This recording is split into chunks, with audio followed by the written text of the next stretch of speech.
আসসালামু আলাইকুম everyone, welcome to my channel Tehmiz notebook. Last কয়েকদিন আমি বেশ কয়েকবার বের হয়েছিলাম।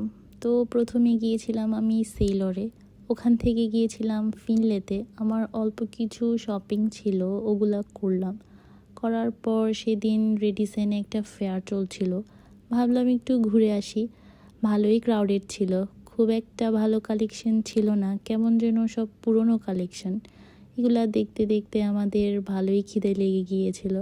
তো রেডিসনের ওখানেই আমরা স্যান্ডউইচ, সমুচা, চা এগুলো খেয়ে নিয়েছিলাম। আরও কিছুক্ষণ ওখানে ঘুরেছিলাম, ঘোরাঘুরি করে গিয়েছিলাম পাশেই মেট্রো চাট পয়েন্টে।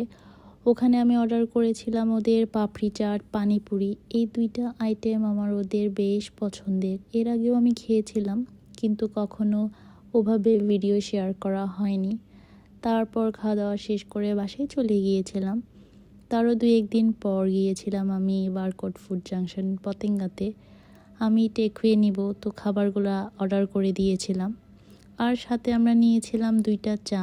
আমি নিয়েছিলাম ওদের মালাই চা, আর হাবি নিয়েছিল ওদের লেবু চা। ওদের চা আমাদের খুবই ভালো লাগে।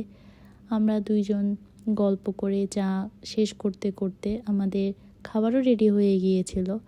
তারপর খাবার নিয়ে আমরা বাসায় চলে গিয়েছিলাম। তারও 2-1 দিন পর আমি গিয়েছিলাম আফমির দেশি দশে। ওখানে ওদের সেল চলছিল, তো ভাবলাম একটু ঘুরে আসি, কেমন কালেকশন দেখি। অনেস্টলি আমার ওদের সেলের কাপড়গুলা খুব একটা ভালো লাগে নাই। সাইজ ছিল না, প্লাস কোয়ালিটিও আমার খুব একটা পছন্দ হয়নি।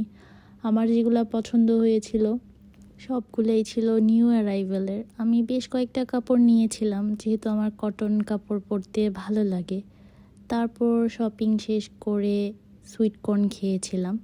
খাওয়ার পর ওখান থেকে গিয়েছিলাম আমরা বারকোডে। যাওয়ার পর আমরা খাবার অর্ডার করেছিলাম। খাবারে নিয়েছিলাম থাই স্যুপ, তারপর পিৎজা। এদের খাবার আমার সবসময়ই ভালো লাগে, নতুন করে কি আর বলবো। মজা করে খাওয়া দাওয়া করে তারপর বাসায় চলে গিয়েছিলাম। আল্লাহ হাফেজ।